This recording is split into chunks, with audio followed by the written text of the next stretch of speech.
to tie a stretchy wrap. This one is a one-way stretchy, so as you can see there's no stretch here and all of the stretch is here. You can tie both of them in the same way, but a two-way stretchy needs to be tighter than a one-way stretchy. And when you start, you want to find your middle marker. So most wraps will have a label in the middle. You want to stretch out your material as much as possible and start with your middle marker in the middle of your chest. Make sure your fabric is nice and stretched out. You want to take one side, stretch your arm out as far as you'll go, and just have the material dip underneath your arm. Bend your elbow and bring it around your back and over your arm. Okay, swap hands on your middle marker so it doesn't fall, and do the same on the other side. So stretch out your arm, let the material go a little bit loose underneath your elbow, bend your arm and swing it around. Okay, gather that nicely on your shoulders, and what that should look like at the back, if I've done that correctly, there should be a cross on my back. Okay, now you can adjust this cross, but you want to try and make sure your material isn't bunched up. So these are your tails, one tail and two tails. You gather these together and put them through, this one is the middle pass. So you put them both through here like this. You want this to be swimsuit tight on your body. So if you think about how tight a swimsuit is, that's how tight you want this. And the best way to get rid of the slack is to start from the middle and pull the slack out and around. So you pass the slack up through the material, over your shoulder and down. And what that does is, first of all, it helps the fabric stay even on your body, and it also stops friction. I'm going to go the other way around now. Bring the slack out, round your back, over your shoulder and through.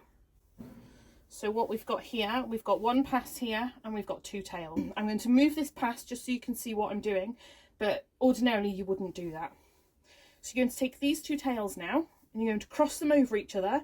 Now it doesn't matter which way round you go, whatever's comfortable for you, but cross them one over the other. Bring them around your back.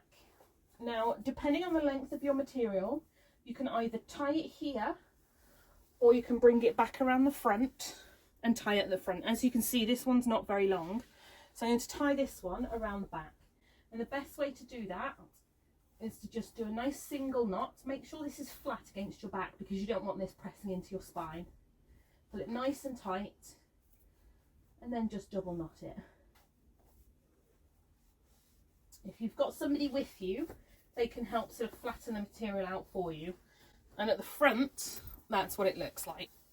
You've got two pieces, 1 and 2, and then a top pass. Now you want to bring this one down, and this is nice and tight, as you can see on my body. I can just about get a hand in. We start with the bottom pass always, so you want to spread this out and then bring in your baby. It's generally a good idea to soothe your baby, because if they're fractious, they're not going to want to be wrapped.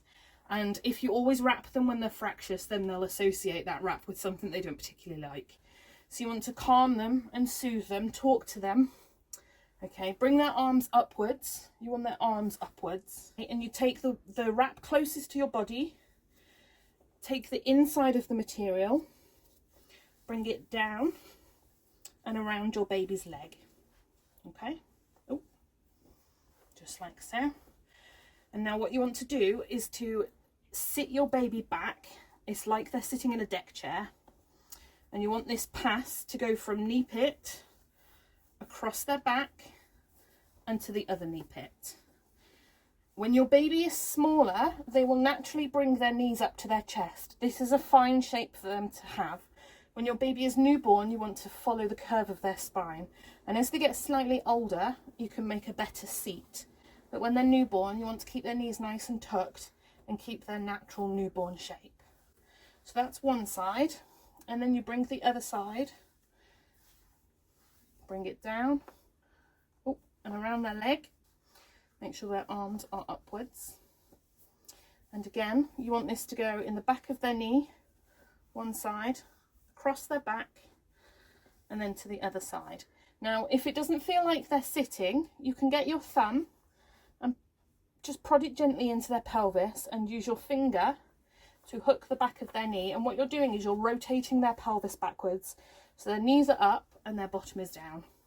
And this makes like a nice M shape, if you can see that. So their feet, their knees and their bum. These are your points of the M. As you can see at the moment, the baby's face is covered, and how we prevent that is by flipping the shoulder. So we take the outside and the inside and we just flip them over. Okay, and that just brings it away from your baby, and you want to then straighten the fabric out so it's not all bunched across baby's back. Generally, babies will bury their face in your chest, and if you're concerned about that, just put your finger underneath their chin, tilt their chin and turn their head gently. And if they still like to turn their head, because that's what babies do, you can just bring this pass over their ear and it just kind of holds them in place. When you're feeling nice and secure with this, then you want to bring your final pass up over their feet. You want their feet out, and then you bring this whole pass up the back, and you want it to come just to the nape of their neck, and it should be nice and snug. And how you can tell if that's okay is if you just put your head down, you can kiss the top of their head. And then when you lean forward, your baby doesn't move. You can lean forward, you can shimmy, baby's not going anywhere. That's how you can tell that they're safe. Okay, and you always want their feet to be out at the bottom. And that's it.